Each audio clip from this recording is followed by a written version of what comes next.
Poder Ecuatoriano USA, ecuatorianos aquí y allá. Entrevistas exclusivas con los candidatos para la Asamblea Estados Unidos y Canadá. Bienvenidos. Y hoy vamos a hacerle la entrevista a Vladimir Quito. Es un joven ecuatoriano que a los 18 años migró a los Estados Unidos con el objetivo de reunirse con su familia. Al llegar a este nuevo país, encontró varias barreras, entre ellas el idioma, la cultura, los altos costos de educación y su estatus migratorio. Pese a estos inconvenientes, decidió trabajar y estudiar a la vez. Ingresó al centro universitario de la localidad Hudson County Community College, donde aprendió inglés gracias a su esfuerzo y buenas calificaciones. Accedió a una beca en esta institución, donde obtuvo su título de asociado en justicia criminal. Posterior a ello, se graduó como licenciado en ciencias políticas y estudios internacionales en la Universidad de New York, Jersey City University. Paralelamente a sus estudios y trabajo, Vladimir realiza varias actividades en beneficio a la comunidad. Fue director ejecutivo en la organización sin fines de lucro Juventud Ecuatoriana, que promueve la educación en los jóvenes migrantes. Fue parte del equipo de voluntarios del modelo de Naciones Unidas, que anualmente realiza una conferencia con más de 5.000 delegados de universidades a nivel mundial. Como parte de su preparación académica, realizó pasantías en la misión permanente de República Dominicana y Ecuador ante Naciones Unidas. En la oficina comercial del Ecuador, New York, trabajó en calidad de pasante y en la Casa Ecuatoriana realizó y desarrolló varios proyectos enfocados en fomentar los lazos en compatriotas y sus raíces. Uno de sus proyectos era volver al Ecuador para continuar con sus estudios de posgrado. Comprometido con su país, Vladimir decidió retomar y retornar a su tierra natal para contribuir con el desarrollo de su país. Su primer trabajo lo desarrolló en la Superintendencia de Control del Mercado, en donde trabajó con las comunidades de pueblos y comunidades indígenas, agricultores, emprendedores y migrantes retornados, lo que le permitió promover las iniciativas a los microempresarios y para que puedan expandir sus negocios. En el 2017 formó parte del grupo de asesores de la Asamblea Nacional del Ecuador. Su especialización fue en casos de vulnerabilidad de la comunidad migrante de Estados Unidos y Canadá. Además, condujo el programa Pasaporte Universal en la radio de la institución.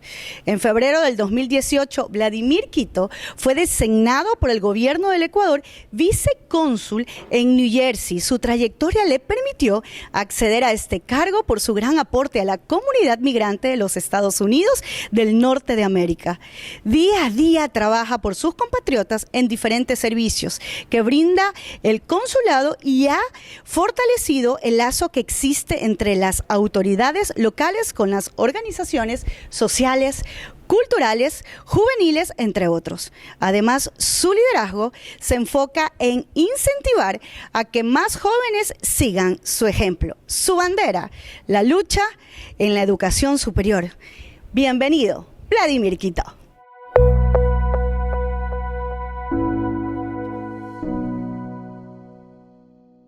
Vladimir Quito es el candidato principal del movimiento Alianza País Listas 35. Y las preguntas para él son las siguientes. Primeramente, en este plan de trabajo que tienen para ir a la Asamblea, tienen varios ejes. Entre los ejes importantes que él va a desarrollar en este momento es movilidad humana. Así es, Roxana, gracias por el espacio. Para mí es un gusto poder compartir con nuestra comunidad uno de nuestros ejes muy importantes de la movilidad humana. ¿Qué abarca el eje de la movilidad humana? Abarca justamente leyes muy importantes y nosotros lo que proponemos es el fortalecimiento y sobre todo los cambios que se deben hacer a la Ley Orgánica de Movilidad Humana como punto 1, y también nosotros tenemos un Consejo Nacional de Igualdades de Movilidad Humana, que es importante que este consejo pues tenga las atribuciones correspondientes para evaluar, para monitorear, para ver los índices y los números estadísticas de los proyectos y de la ley que es aplicada en el Ecuador para los proyectos de movilidad humana. Es decir, si tenemos un consejo nacional de igualdad, de movilidad humana, muy bien estructurado, con las funciones, reconocido en la ley y sobre todo que tenga independencia del Ejecutivo, podremos tener mejores resultados para la aplicación de las leyes y los derechos de nosotros en la Ley Orgánica de Movilidad Humana, también en territorio. Entonces, es algo con lo que nosotros estamos proponiendo en las reformas y eso es algo que debemos ir trabajando de la mano justamente con las organizaciones sociales, con los líderes de la comunidad que conocen la realidad en territorio. Y adicionalmente a esto, la ley del servicio en el exterior, porque es fundamental, porque de esta manera vamos a ir mejorando también los procesos de los servicios en el exterior. Hablamos que la pandemia nos dio a conocer que podemos implementar métodos telemáticos para los trabajos, tanto en educación, en instituciones públicas, y por qué no poder implementar dentro de los consulados. Es decir, hoy tenemos la inteligencia artificial que se puede utilizar tan solo para responder las llamadas telefónicas de nuestros compatriotas. Hablamos de que, por ejemplo, una operadora pueda decirle al compatriota ecuatoriano qué necesita para pasaportes, qué necesita para hacer un poder, cuáles son los días de labores, el horario de atención, van a trabajar hoy día si es feriado, no van a trabajar. Entonces, la comunidad no necesitaría acudir al consulado, viajar 2-3 horas, tan solo para recibir una información y al final decirle regrese porque no tiene cita. Entonces, eso hay que trabajar, pero digo en conjunto. Tanto como legislador, mi compromiso siempre será ese vínculo entre la institución pública con la organización social y con la colectividad. Ese es un trabajo que nosotros tenemos planteado en los ejes de movilidad humana y que adicionalmente abarca también, por ejemplo, el tema de cultura. Tenemos una ley de cultura que es importante trabajar, ya habla del fomento a la cultura dentro de las instituciones como los consulados, pero que no hemos visto eso visible. Entonces es importante fortalecer para que los ecuatorianos, los hijos de nuestros ecuatorianos, sientan el orgullo de ser ecuatorianos y no pierdan esa identidad y esa historia de donde vienen. Excelente, Vladimir. Y bueno, otra de las preguntas importantes, la reactividad de la economía del país. Bueno, nosotros hablamos justamente del fomento a la productividad. ¿Por qué es importante esto, estimada comunidad? Es porque nuestros familiares, si ellos están bien, si ellos tienen un trabajo en el Ecuador, nosotros como migrantes podremos sentirnos tranquilos, podremos ahorrar inclusive para ya no, digamos, cuando enviamos remesas siempre calculamos qué es lo que necesita nuestra familia. Hay una ley de emprendimiento e innovación que es muy importante reformarla y en lo que podamos nosotros ingresar un articulado que beneficie a nuestros emprendedores, es decir, a los hijos de los compatriotas migrantes que viven en el exterior. Si yo tengo mis hijos en el Ecuador y casi más del 60% son gastos personales que ellos lo realizan con las remesas. Es importante que haya una educación, una capacitación, un seguimiento para poder establecer emprendimientos sólidos que les sirvan. Es decir, yo me voy a poner una ferretería, lo voy a hacer con parte de las remesas que me envíen mis familiares y de esta manera también tendré el acompañamiento de las instituciones del Estado para que sea sólido. ¿Qué sucede si es que un migrante, tal vez Dios no lo permita, tiene una enfermedad catastrófica, tiene que retornar al país? Por lo menos va a tener ya algo sostenible en su país que le pueda ayudar el resto de sus días a tener algo económico, un ingreso en el país. Saber en qué invertir también es importante. La ley lo dice, justamente nosotros no podemos fiscalizar a los GATS municipales, pero la ley lo establece que deben implementar ellos mecanismos para la reinserción en proyectos, digamos, de inversión con los migrantes. Y eso también hay que trabajar de la mano con los GATS, porque los GATS, los municipios, son los que se ven directamente afectados por el ingreso de remesas a nuestro país o porque ya tal vez dejen de enviar dinero a ese sector. Entonces, ese es un punto. Hay otra ley que es muy importante mencionar, la ley de acuicultura y pesca. ¿Por qué menciono esto, Roxana? Has visto el trabajo que hemos realizado dentro del consulado en las visitas que ha habido a las prisiones. Muchos compatriotas han sido detenidos porque ellos justamente son pescadores artesanales que han estado en las costas y que como no tienen esa ayuda a los emprendimientos, esa ayuda económica, el acceso al crédito, lamentablemente han tenido que caer en estas mafias y hoy por hoy se encuentran detenidos acá en estas prisiones pagando condenas de 8, 10, 15 años y que es lamentable y que eso hay que trabajar porque también nos afecta directamente a nuestras comunidades, a nuestros ciudadanos, porque muchos de ellos dejan la pesca para migrar. Muchos niños han salido del país porque no hay oportunidades de trabajo. Cuando uno genera un emprendimiento en el país, está creando también la oportunidad de trabajo para 2, 3 personas más. Y eso es lo que debemos fomentar nosotros como legisladores, con las instituciones públicas, con la colectividad migrante acá en el exterior. Entonces, algo que es muy importante que vamos a trabajar en el fomento a la productividad y con los migrantes retornados también, que se que se vele por ese derecho de tener el acceso a créditos sin el requerimiento que siempre nos piden, ¿no? El de tener el récord crediticio cuando hemos vivido 10, 11 años fuera de un país, que no lo están aplicando, y hay que fiscalizar, justamente hay que monitorear que se esté aplicando la ley en territorio. Excelente. En cuanto a la educación, veo que estás muy vinculado con el tema de educación, ya que has pertenecido a organizaciones que se dedican a ayudar a los jóvenes en cuanto al tema de educación. ¿Qué ustedes harían en este eje? Bueno, la lucha mía ha sido desde el 2009, cuando fui acreedor de una de las becas de la organización Juventud Ecuatoriana. Me di cuenta lo importante que es tener el respaldo de una organización, de su comunidad. ¿Por qué menciono esto? Porque hoy tengo una maestría en Relaciones Internacionales de la Universidad de New York University. He ejercido el cargo de vicecónsul del Ecuador acá en New Jersey, pero ha sido gracias a ese apoyo que en un inicio tuve.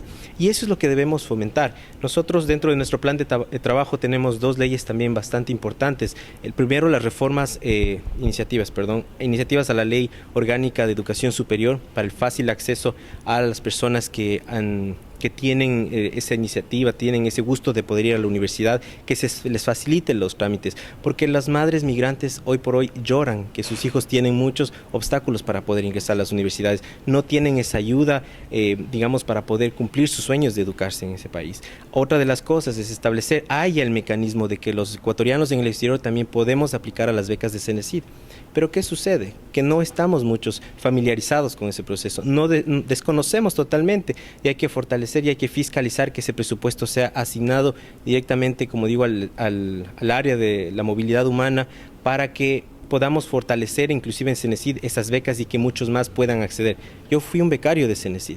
Te digo por experiencia propia, da resultados buenos, tenemos buenos profesionales, y si queremos invertir justamente en talento humano, eso es lo que debemos hacer también como gobierno, y facilitar a que los ecuatorianos fuera del país, aunque no tengan documentos, puedan también verse beneficiados de estas becas de CENESID. Hablamos de la Ley Orgánica de Educación Intercultural, que es importante las reformas para que los ecuatorianos fuera del país, inclusive, como siempre digo, hay que ser muy inclusivos, las personas quichua hablantes puedan también ese acceso a tener su educación de manera virtual, no solamente presencial, sino virtual, porque hoy vivimos en la pandemia, y garantizar el acceso a los pueblos y comunidades que están fuera de la ciudad y que no tienen acceso a Internet. Entonces, muy importante estas dos vinculaciones que tenemos. Pero adicionalmente a eso, como legislador, sé que las funciones nuestras son fiscalizar, legislar, pero yo he vivido en la comunidad, conozco la comunidad. Entonces, hemos empezado ya nosotros desde mucho más antes a establecer una red de educación, red de migración, red de salud. ¿Con qué objetivo, querida Roxana? Que los decanos de universidades, hay algunos que son ecuatorianos, hay docentes ecuatorianos, hay personas, por ejemplo, Sara Peña, que es una de las personas que maneja los asuntos hispanos dentro del estado aquí de New Jersey, que está vinculada dentro de esta red, que está trabajando con nosotros exactamente. Entonces es importante esa conexión que debemos tener las organizaciones sociales, la institución, que en este caso el consulado, el legislador, que sea ese canal, ese vínculo, y decirles, aquí está, conéctese directamente con ella, necesito un acceso a la beca, vamos a llamarla a tal persona que conoce. Eso nos permitirá a nosotros, Roxana, tener una nueva generación de jóvenes que puedan acceder con más facilidad a estas becas, a estudios superiores, porque ellos van a ser los próximos representantes, no solamente en el ámbito de la legislación, vamos a tener jueces, concejales, alcaldes, y necesitamos empoderar a nuestra comunidad para que las próximas leyes que se hagan en este país sean en beneficio también de nuestra comunidad. Excelente. El tema de la salud es un tema fundamental, especialmente hoy que tenemos el COVID-19 a nivel mundial. ¿Qué harían ustedes como asambleístas? Quizás implementar una ley para que beneficie en el área de la salud, no solamente en el Ecuador, sino en los ecuatorianos en el exterior. Bueno, querida Roxana, yo ahí quiero ser bastante claro. Existen los instrumentos legales para garantizar el acceso de salud en nuestro país, pero no hay el acceso acá en el exterior. Y, por ejemplo, tenemos dentro de nuestro plan de trabajo reformas justamente a cambiar la estructura de lo que es el seguro, la seguridad social. ¿Por qué es importante eso? Porque necesitamos garantizar que los ecuatorianos puedan ser compensados de alguna manera en los beneficios que tiene el IES. Muchos ecuatorianos que hoy por hoy hacen sus aportes para la afiliación voluntaria deben verse beneficiados también de estos beneficios que te da el Seguro Social en el Ecuador. Ahora, nosotros sí creemos que es importante también que trabajemos en territorio. ¿Por qué? Porque, por ejemplo, acá en el área de Nueva York en el área de New Jersey, hay instituciones, hay hospitales que te brindan un seguro inclusive de salud para las personas indocumentadas, pero que no ha habido esa conexión. La comunidad desconoce esos programas, la comunidad no accede, tiene miedo inclusive de irse a chequear a un hospital por el temor de no tener documentos, por el temor de que la información sea compartida con migración, y esos temores debemos nosotros irlos rompiendo, pero insisto, no solamente como asambleístas, sino con la comunidad, con los líderes, que se unan, los medios de comunicación, que difundan estos programas que existen para que la gente pueda acceder. Dentro del ámbito igual, nosotros proponemos reformas al Código Integral de la Salud, que pues fue vetado y lamentablemente después de un año se puede volver a tratar ese tema. Ese tiene que ser el compromiso con una visión y un enfoque a la movilidad humana también, para que nuestros migrantes que retornan al país, al Ecuador, sean garantizados el acceso a la salud. Roxana, tuve la oportunidad del recibimiento de varios compatriotas de vuelos que serán retornados a nuestro país y nos dimos cuenta de que no hay un protocolo, en ese momento no había un protocolo que garantice que le puedan chequear a la persona o que mejore su condición de salud, o que la persona pueda llegar al Ecuador a veces en condiciones de salud malas y que pueda acceder a un sistema de salud garantizado con una prioridad, porque son migrantes que han estado en una situación vulnerable también acá en el país. Entonces hay que garantizar eso, el derecho igual, el acceso a la salud de nuestros hijos, de nuestros familiares que están en nuestro país, porque los migrantes no solamente estamos enfocados acá, siempre tenemos un pie en el Ecuador y un pie acá, porque se quedan nuestros hijos, nuestros padres, nuestros abuelos, y debemos también luchar porque ellos tengan el acceso. Siempre digo, si el ecuatoriano, nuestros familiares están bien en el Ecuador, nosotros vamos a estar más tranquilos también acá, continuar trabajando en ese aspecto. Entonces es importante la red de salud que nosotros ya estamos creando también con médicos, con doctores que son amigos de la comunidad latina, no solo ecuatorianos, hay varios que están involucrados. Tenemos a Gabriela Mayorga, que fue la que inició, por ejemplo, el programa en la Casa Ecuatoriana de Salud, un programa muy importante en el cual ella pues lideró este programa y dio buenos resultados. Entonces es importante de que esta conexión haya, que sí se lo pueda ver, que utilicemos, como digo yo siempre, las ventajas que nos dé este país en bien de nuestra comunidad. Excelente, muchísimas gracias. Y bueno, para finalizar, ¿qué les puedes decir a aquellos votantes que la cita es el 7 de febrero? ¿Qué les dirías de parte de tu partido? Bueno, yo quiero invitarles a nuestra comunidad ecuatoriana que este 7 de febrero acudamos a las urnas. Es un deber nuestro el ejercer nuestro derecho al voto. No dejemos que otros voten por nosotros, ejerzámoslo nosotros mismos, acudamos con todas las medidas de bioseguridad, distanciamiento social, pero siempre pensando en el que nosotros podemos proponer ese cambio con una nueva generación, con nuevos representantes que conozcan la realidad, que hayan crecido con la comunidad y que hagamos propuestas que sean reales, no caigamos en las propuestas demagógicas, que ya la comunidad está cansada. Y sobre todo el llamado a la unidad. Querida Roxana, nosotros hemos vivido varios años de política que nos ha dividido familias, amigos. Este es el momento de nosotros levantarnos todos juntos y construir un nuevo Ecuador, un Ecuador que necesita salud, educación, necesita acceso a las universidades, y eso es algo que nosotros debemos priorizar en cada una de nuestras propuestas. No se olviden, este 7 de febrero, vota todo 35, Vladimir Quito, Marta Vega, nuestra compañera Sofía Buñay y Cristian Franco, que es un equipo construido de diferentes estados, inclusive desde Canadá, y que nos hemos hecho un grupo más que de compañeros de trabajo, amigos que hemos trabajado en diferentes instituciones en pro de la comunidad, y eso es lo que nos caracteriza y nos hace diferentes como candidatos. Hoy estuvo Vladimir Quito en el Poder Ecuatoriano, ecuatorianos aquí y allá, de la lista 35, Movimiento Alianza País. Gracias.